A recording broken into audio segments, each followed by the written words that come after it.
Welcome back, everybody. We're back with the second episode of the Rally Collective podcast. Today, I'm joined by Crazy Leo, the winner of the 2026 Rally Perce-Neige. He won the event with a brand new co-driver, Enzo Mahink. So, everybody, please welcome Crazy Leo. How are you, Leo? Doing well. It's also always a bit of a post-rally depression after a big event, but also it's nice to finally catch your breath and get some rest and not have to do all the prep and training and all that stuff. So it's actually very nice and relaxing. Loving it. Nice, nice. So tell me a bit more about how did this whole project to come back in open four-wheel drive came with the CanJam Motorsport team? Well, I never really quit or stopped rallying, right? And often when people meet me through Racelab, they're like, "Are you still actively competing?" Of course I can. It's always of course I do still actively compete. It's just always the question of budget. And this time the stars lined up, as you know. So many years ago, 2013 was my last event in open class in Canada. Then I did a stint in the World Championship. Then there was some 2 seasons of winning production four-wheel drive in this car and post-production class with CanJam. Then I did a bit with the Ford and in a 24-year-old Ford. Seems like we were very competitive. That was good. I got the car during COVID for very reasonable money, and then we reprepped it. And then, every year at the end of the year, we get together with CanJam. They are like my rally family. And we say, okay, look, what else can we do? And of course, I was quite looking forward to get back into open class car because in the meantime, in all this, I also had an opportunity to race a Rally 2 car in Europe with a lot of testing, like 5 days is quite a lot of testing, plus a WRC rally in Greece. And our pace was like the fastest newbie by far. So that was really nice. And I couldn't wait to try that in a competitive car in open class in Canada, and CanJam were up for it. And this year does mark a very sad date for us. We lost our teammate and family member, Blake Ho. And this was like 10 years, something we could kind of do in his honor partially. But yeah, so now, of course, all these big questions like, what do we do? What else can we do this year? Can we put together some bigger program than just a couple of rallies? Don't know yet. We're trying, but that's where we are. Cool. Maybe tell us a bit, what's the difference between the Beast, the car that you had back in 2013 and Disaster that you have today? So the Beast started as an ex-Subaru factory car. It was the best of the best, like very light, good roll cage, just best of the best pretty much. Disaster started as a road racing car. I actually did a race, my first ever touring car race in it back in the day when it was a road racing car at Mosport, and that kept breaking. That's why we called it Disaster. We finished the race and even had, we had 11 offs in that car at Big Mosport on slick tires. Obviously, you hit grass when you go off. Not once I hit anything or spun the car. That goes to show that the recovery of a rally driver skills are very good. But so we did that. Then the car got turned into a production class car. It's not like it has AXCTC suspension, so the dampers are good. But everything else is pretty much stock, like suspension geometry, everything uprights, cross members. We have power windows in that thing. It's comfortable. We have power windows, stock dash, like the heater, like everything is pretty much stock. And this rally, we even, for example, we could have maybe improved some things. Like CanJam overhauled the car, of course, for reliability, because since I competitively drove the car in 2019, it has been used at Racelab events a lot. And of course, when you're just doing a few rides every once a month or a couple of times a month, you don't really put the budget into going through everything. So that transmission differential, they've been in the car for 2 to 3 years. And yes, of course, last year, big thanks to Quebec organizers, I was able to do 2 events as Car Zero, and it was a blast just to, obviously at much lower speeds, but to be able to kind of get a feel for how it feels, just the flow of the stages, that kind of stuff. And sometimes we had tricky conditions like rain or mud and fog and all that. That was very good. Last year we entered Rally Sprint, that Tall Pines organizers put together a Rally Sprint on some of the most challenging Tall Pines roads in Birch and Mayo Lake. That was super good. That 40 kilometers was probably the hardest this car has been pushed and abused, because the jumps, the rough, and so on. Like doing Perce-Neige, I think, is a lot less wear on the car than just that one Rally Sprint.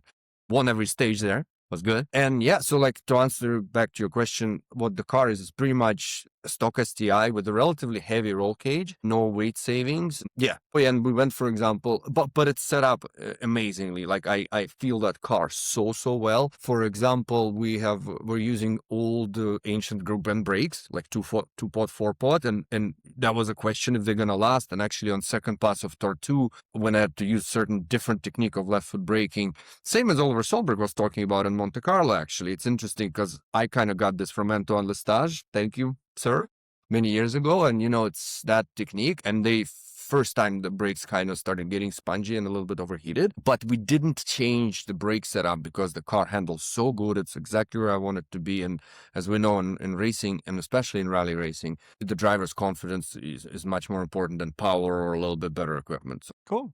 Thank you. And Perce-Neige is for sure a hard event. It's cold for sure. In the car, it doesn't really matter. But there's snow, there's ice, and on Friday there was like a snowstorm. It was like a blizzard. How did you prepare for that with the tires, maybe? So yeah, I mean, I guess maybe I could start again by talking about confidence with the car, because usually first stage of the race, especially after a big break, it's always the nerves are there, right? It's always stressful. But I do have some exercise where I try to, in training, when we do testing, right?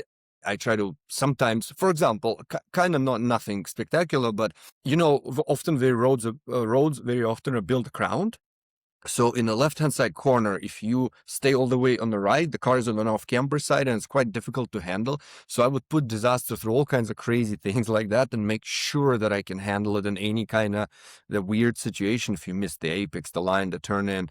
So that was like one of the things that gave me confidence starting the race. And also, so the first test after Kenjam overhauled the car and we put the sequential transmission and it's a different engine in this car now. So yes, it is more powerful. So that's the other thing that obviously gave us a good edge, made the package better. First time I drove the car at the first of the tests we did was at our Crazy Farm location in Toronto. And normally when you drive the race car for the first time, even before competition, even in testing, it's always a bit intimidating because it's a lot of car, a lot of stake. But this time, honestly, I remember putting into the first gear and literally I remember the first 20 meters square left and the high speed straight. It felt like home.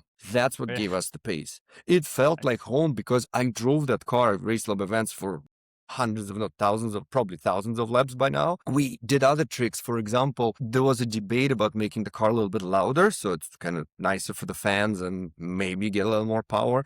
But I actually insisted on not doing it because I wanted the car to feel and sound exactly as close as to how I've been driving it. So even keeping it quiet, keeping it more normal was the trick. So yeah, when it was the first stage of the event on Friday, first of all, we did hit the crazy snowstorm, but that was on the second loop. So first couple of stages was okay with the snow. We were debating, like for example, the lights, like rally lights I own were ancient xenons and like just old. And literally the night before the event, I decided, okay, another $2,000, screw it, let's buy the new rally lights.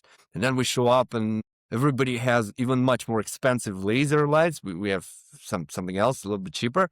And then some people were using the yellow tint, and I'm like, I'm just gonna have to send it. And yeah, it was nice. So the snow wasn't too bad in terms of snowfall. It's one of the hardest things ever to drive with high speed with big lights when you have big snowfall. First 3 stages, snow was not bad. We had favorable road conditions, fourth on the road. So again, good, no problem. And the thing is that, well, like, of course, everybody tells you you gotta slow down, you gotta make it through the first day and all that. But when the car feels so good, yeah, I didn't really push too much in the braking zones on the first stage, because first stage has a lot of high speed to approach the 90, like a square right or square left, and you can of course have a major off there. Didn't push those, but there was one moment where it's really high speed and there's like a tightening, like a narrowing in the road with like 3 bands. It's probably like 10th corner of the whole event, and yeah, overshot that pretty good. I think if the team saw that on board, I would have been killed on the first day. Yeah, murdered. But no, so that was good. Like Snowbank saved it. Reminded me Pat Richard when we used to do this rubber to ice Perce-Neige with no studs. You'd come out on the road and you'd see literally Subaru size dance in the snowbanks from his car. Antoine has always been cleaner usually, but Yeah. Pat and the wild factor. So that was one moment on the first stage. The second stage was good, and then when we won the first stage without really trying too hard, and still, of course, new co-driver, that wasn't quite 100%. I'm like, okay, second stage I knew from last year, because we had problems last year with the car, the ECU on the bubble. Bubble is what we call our Ford beloved bubble. Died on stage 4, but first 3 stages, despite having ECU problems, we still were fastest in 2-wheel drive. So I was like, yeah, if we win the first stage, the rest is going to be easy. And then, of course, the Maniwaki town stage, which is shout out to organizers. It's awesome to have the town stages. And it's also good to have more new stages. Like I'm always asking for new stages, and to do something in town in front of people is nice. Both times I managed to screw it up. So of the 3 stages in the rally that we didn't win, all of them was me. Like my dad said, you always compete against yourself first and foremost. And of course, I screwed that up. So it's a big straight. Braking is a mix of like a little bit of snow, but on top of asphalt because it's in town. And I guess the end of the braking zone I looked at it later next day. It had a lot more like powder, or we looked the same evening after the stage was done, had like just deeper kind of snow. Both times I just checked the onboards again before talking to you. Both times I braked way too early. And then I braked so early, then I re-accelerated. And that was the end of it. So, yeah, and then the car stalled first time for a long time. We just couldn't restart, I think, with the big rally lights. It takes longer to restart. And second pass, the same thing. I'll braked early, then re-accelerated, and yeah. And then we haven't even gotten to my phenomenal braking skills on Saturday yet. We'll get to that. We'll get to that. And with your new co-driver, how did it go? Maybe to be confident with him just after a few stages, did you do something ahead of the rally, or it just felt natural? Because I looked on the EWRC and he already has 122 starts, I think. So I guess he's a good co-driver. Yes. So I have this whole unique way of training with co-drivers and training co-drivers. It's effectively, I call it a pool of co-drivers. So for drivers in North America, for our team drivers like Mike Dimkowski, Dan Galipu, and other people who train with us but don't compete yet, we try to have a pool of co-drivers so that there's availability. When somebody wants to go training and somebody else has a Valentine's Day weekend, you need to have the pool of people to choose from, right? That's the key. And then you train all these co-drivers to work with your system, with the way you write notes down, and everybody kind of interchanges, those who choose to stay in the pool, and then we all get better and learn together. And then I decided to do the same thing when it comes to co-drivers for me, not for training, but for competition. I feel that in North America, I haven't found yet a co-driver who's experienced enough kind of for what I want to achieve. So I started doing this pool of co-drivers from Europe. Because everybody who's really good, they get offers by drivers with bigger budget, bigger championships, bigger cars, more opportunity, more pay, and all that. So there's very often that there's an event which I could do, or training session even, or something, but they are not available because they have other commitments. And I understand it's decided up front, no problem. But yeah, we're working on me getting familiar with X number of co-drivers from Europe who I can then call up at different times. Enzo, he has very good experience, and he reminded me what it is to go with experienced co-drivers. Even though he's young, he's 26, he has this crazy number of starts, and French rally culture is special. I've been lucky to work as gravel crew with French teams and do other training and testing and so on. And often you can't really publish about it because it's all trying to get competitive advantage. But from any nation in the world of rallying I've seen so far, French work the most. They work the hard. Everything from just how much time they put into the resources, the meteo people they hire, everything, right? So I was very excited to go with him, and he doesn't have that many experience of snow rallies, but still he was able to give me even some tips and advice and like kind of coaching almost on the stage that reminded me how it was back in the day with Martin Carl Williamson, biggest guy who kind of gave me a lot of coaching. Like a lot of co-drivers helped me, even the American Chrissy Beavis in my first years before I went with Europeans. They were able to give me some tips. That's super valuable. If you have the budget, I think co-driver is worth their weight in gold. I always said that. Now, but we did have a bit of a language barrier because he's English. Like I had a hard time understanding the accent a little bit, and we worked a lot. When I made a post on Christmas about this co-driver search, that actually got us lots of PR and lots of people who were very interested. He ended up being the one to choose for this rally because of scheduling. And I said I can't afford to pay a co-driver. I'll cover expenses, but normally Europeans would require a pay. But in this case, this was the deal. And the plan was always a co-driver would fly here, take a day to rest because of jet lag. Then we do 1 day of recce practice. Then we do a test in the car. By that time, the car is already tested and sorted at the crazy farm. So by then, it's more like really sending it and, full on, not setting up the car. Then another day of recce practice. Then the travel day to the event. And I wanted for them to stay for at least like an extra day if possible to just kind of hang out, relieve things, discuss some onboards. So yeah, that was always the plan. And that's why it was, again, hard to find somebody who could be away for effectively 10 days, including the flights. But Enzo was able to and good. But it wasn't easy. I think, let's put it this way. Yeah, we won every stage and all that. But with this package, if everybody got the same car and I was in Europe, and I'm not talking your Sebastian Ogiers and Lobes, like I don't know their pace, but even the guys who are top level in WRC2, because that's the class I was once in, I think we would be beaten by 3 minutes here. So it's like, if in the same car, if everybody got the same amount of testing, I'm not saying if I came in a Rally 2 car, then I'd be beaten by 10 minutes because they have all that experience. But if we got the same car, 3 minutes. So there's still a minute in the pace notes coordination together. There's still driving errors. And I'm talking true pace. I'm not talking the spins and my mistakes. I'm talking just true pace. So that's the beauty of rallying. You can never be perfect. Like you cannot finish a 30-kilometer stage and say that was, no, it never is like that. And that's why we love the sport. Yeah, absolutely. I totally agree. Let's talk maybe about I think it must be your favorite stage in the championship, the Blue Sea stage at Rally Maniwaki. What happened there, Leo? So we're obviously trying to get the most PR out of everything as possible. So now things have gone viral pretty good. I think the one video already between CRC and my resharing it, total for sure got to be 1 million views already on Instagram and Facebook. We haven't even posted anything on Facebook yet, but I was going to start with this. I forgot. I really appreciate what you guys are doing with this Rally Collective, I guess, right? Mm-hmm. The new project. Yeah. It's nice to see something good. So I'll give you the exclusive. We'll add on boards to this video. But this is something that if Stuart, the founder of Kenja Motorsports, knew about this, he would definitely hit me with that crowbar. He was walking around service for the whole rally. Yeah. Because on Blue Sea first pass, we had a little moment, like a little wide, just one angle off in the pace note. So it was like a right 8 over big crest, like the car gets super light, and then left 8 and that left 8 minus, and that left 8 minus should have been a 7. So a touch of a bang, no problem. But it's just such high speed. I don't think probably at least 5th gear, like some pretty fast stuff. But then the second running of the stage, see, the town stages, you kind of can get away with more because there's spectators. And when you have a big lead, usually if you smash it, you could more likely get back on the road versus if you stuff it somewhere in the forest, you're done, right? So I was like, okay, let's have a little more fun. And the stage was going really well. And then before the famous straight, there's a really tricky right-hand side corner. Then it's followed, it's very, very long. It's like over 200 meters, I think.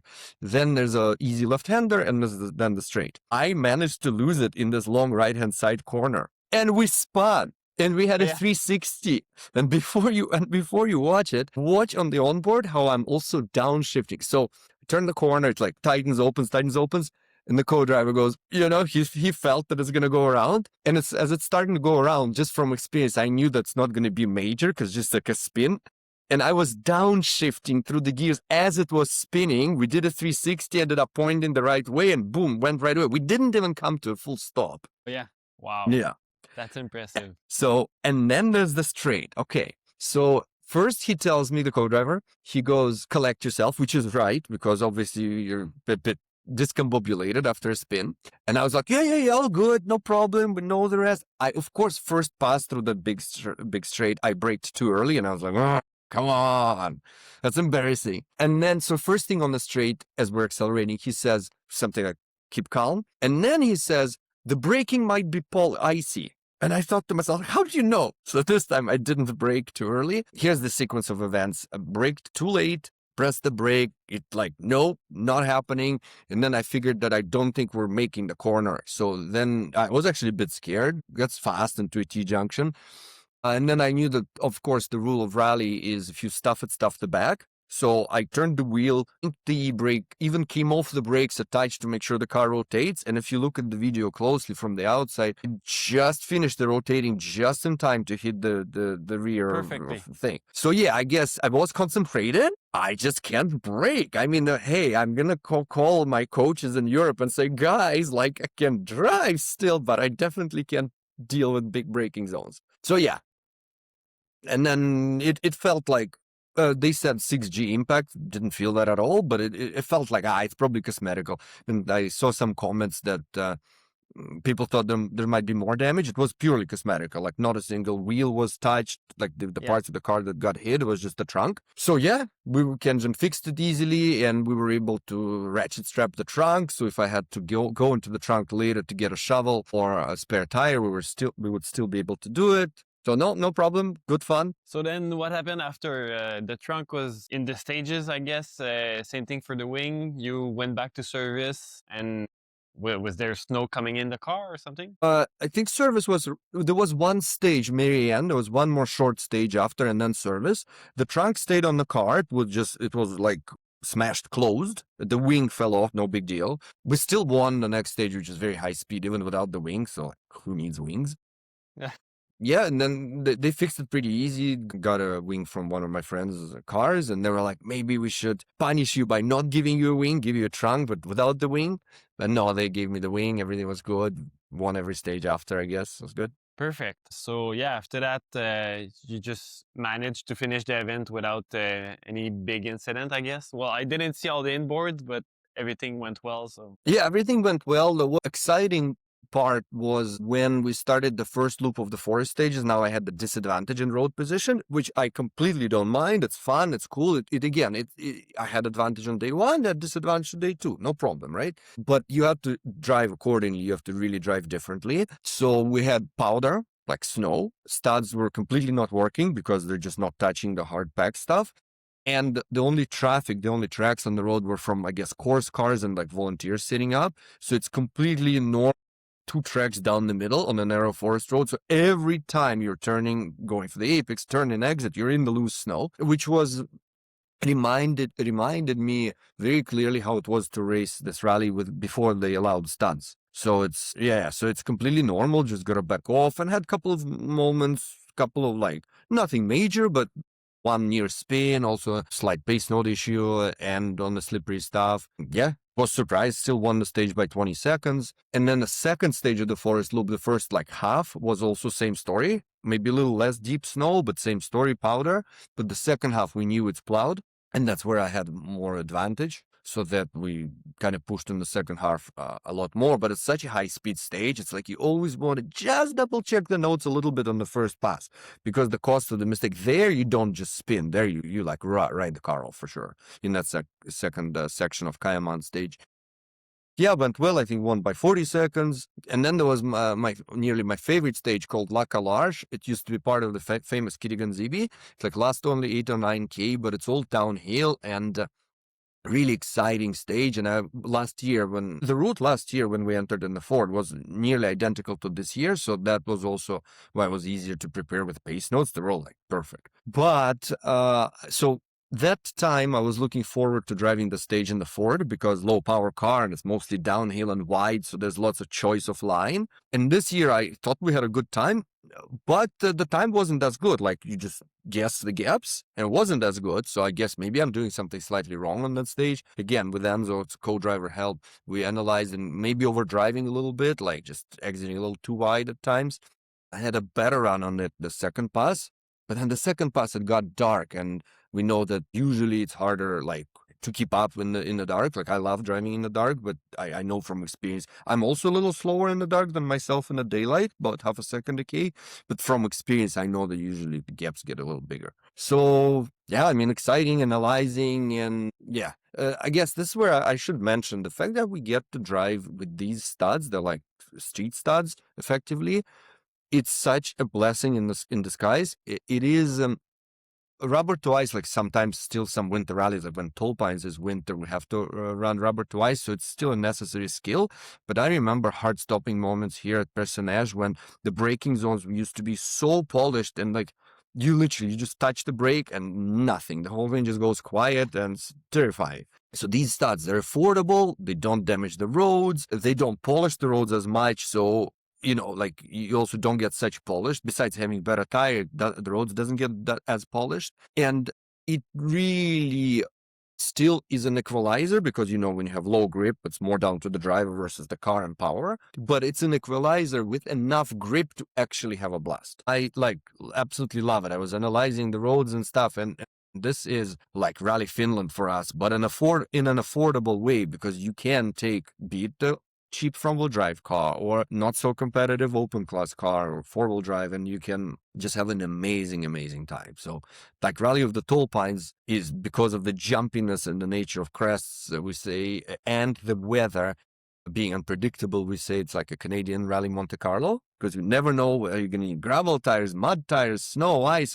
or a mix of, and of course, very often you have different conditions in the same loop. So like in Monte Carlo, there's usually about 5 kilometers on Detler narrow section where the rest of the loop is more usually gravel, like not always, of course, but these couple of last years for me. But then that section is ice, and you're on hard gravel tires. You can't get any heat in them, and you have 5K, of mega sending it and really just really challenging yourself. That's so good. So that's Canadian Monte Carlo, and then Perce-Neige is like Rally Finland because it's the elevation. It's so good. We don't have that amount of crazy big jumps at Perce-Neige, but the elevation, it's constantly there. It's so nice. It's just, we are really lucky. We should be making best drivers in the world here because the climate, the topography, we have it all, right?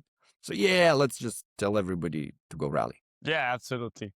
It's Rally Finland this weekend. Yeah, in the snow. Who's your pick for the weekend? It's a Rally Sweden. Sweden. I guess. I guess on the high, probably Oliver Solberg, but I wasn't really following that close because it's just so busy with Perce-Neige. I guess Oliver, yeah, on a high.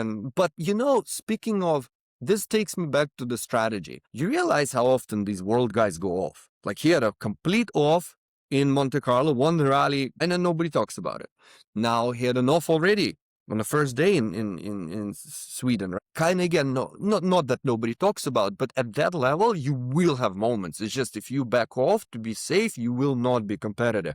And this is where we were talking with the team, Kenja Motorsports, about this before. The plan was to kind of not go crazy this rally, and if we're not competitive, it's okay, take it for what it is, just realize that it's probably the car. If we're competitive, then why risk it? But it felt so good that I was like, I'm not giving my a month of life to prepare for this, plus all the money I can afford to race this to just go slow. Right. So, and I apologize to the team. Like I did break the promise of driving 7/10s, but it's just the car handles so good. How can you drive at 7/10s? So, that's the thing with the world guys.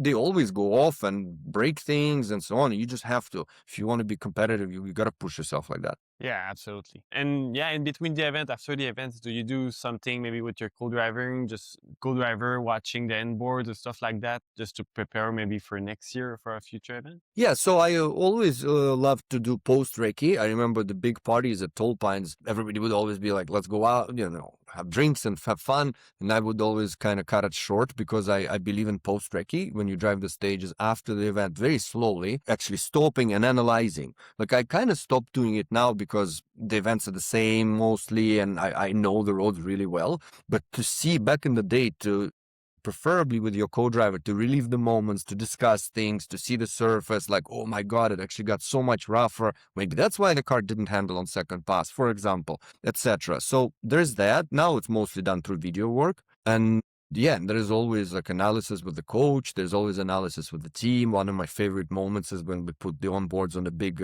screen at Kenjam, and I would get Dwayne and Kevin to try to tell me how much time I lost on the stage. Like, okay, half a second lost here, 2 sideways there, I lost a second and a half because this 2 sideways was onto a big straight. And you go like this. And that's kind of we go against ourselves because we go to the rally with a strategy, well, let's just not do crazy things because I can't afford to ride off the car.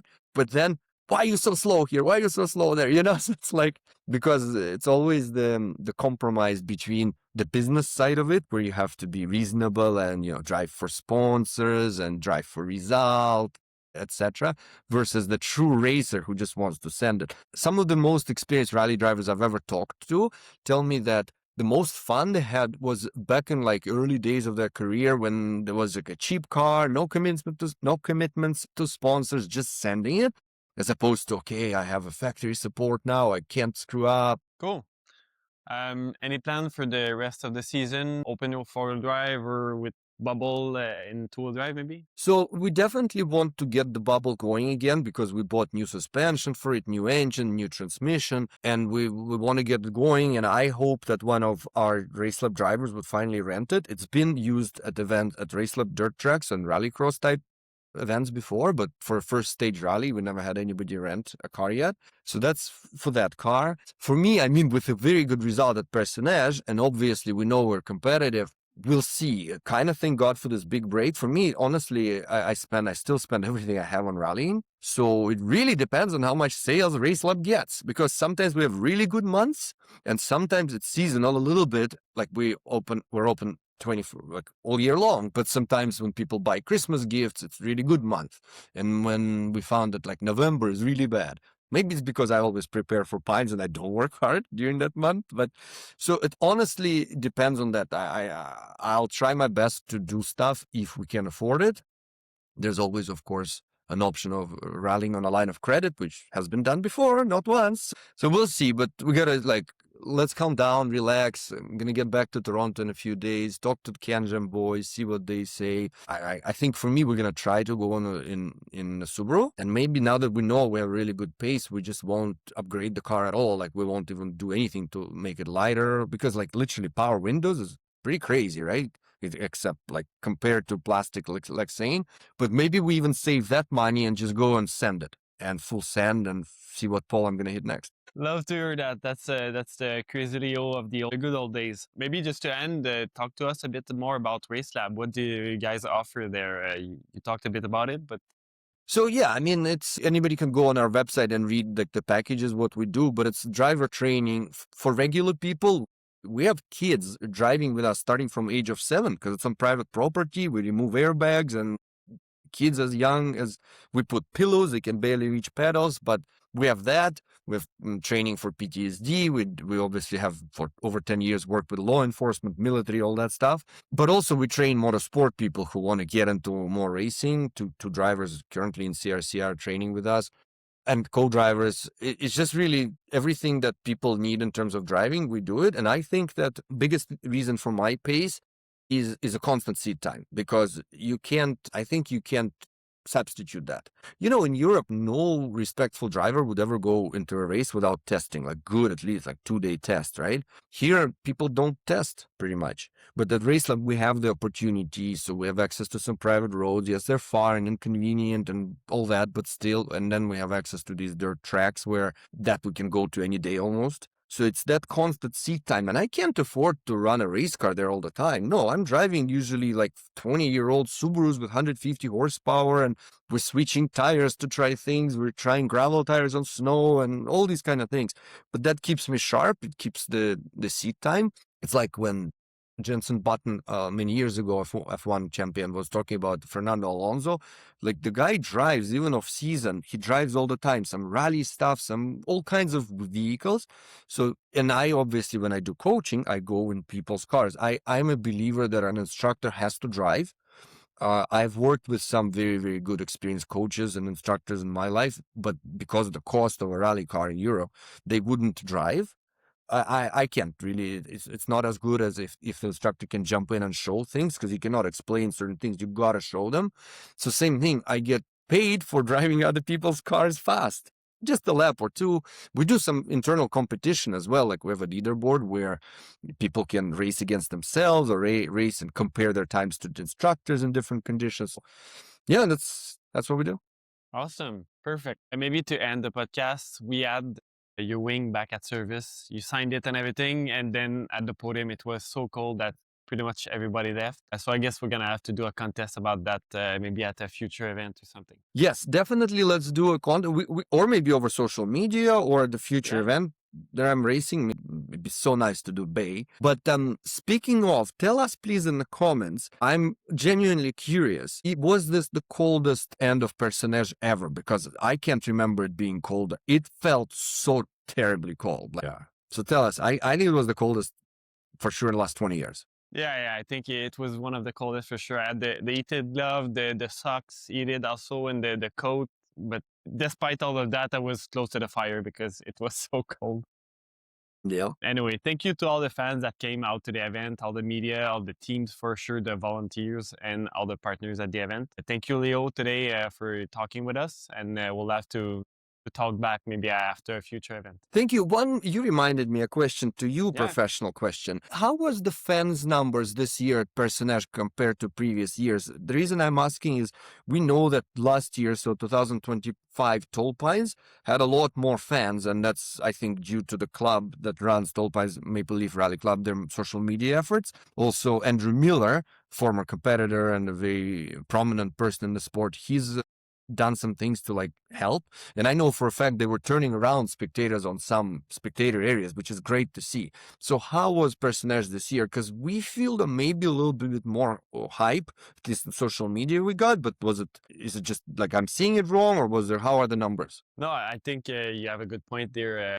I was in the Blue Sea stage for the two passes. The first pass I got there, there was like maybe 12 cars or something like that because I was there an hour before the stage. And then after the second pass, when I left, there was like 1 kilometers of car parked to go see the stage. So there was so many people. For sure, people are just hiding in the woods. It was so cold and everything, but there was a lot of people in the videos. Sometimes you can see it and you can hear the fans just warring behind the video. Some people even commented that they thought it was AI generated fans shouting in the stages on your pass, or Sylvain Eriksson also that did a good pass. But no, we're seeing more and more people at the event, so that's good to have people in real life and of course online. It's always hard to have people to go to the events because lots of people are interested in motorsport and rally and everything, but they don't know that we have rallies in Canada. So it's just to spread the word and just to make it as accessible as possible. Yeah, for sure. Another angle, I want to approach some organizers for this year about this. We did something similar at Tall Pines many years ago when I was allowed to drive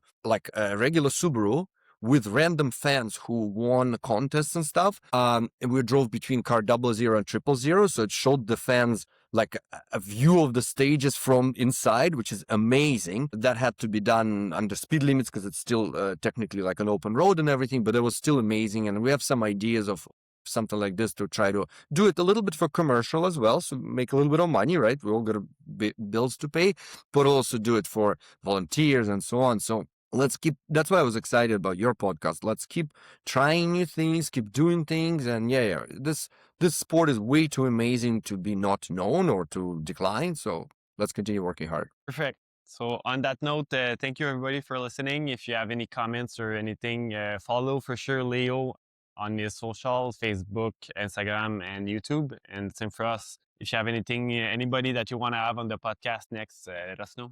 Thank you.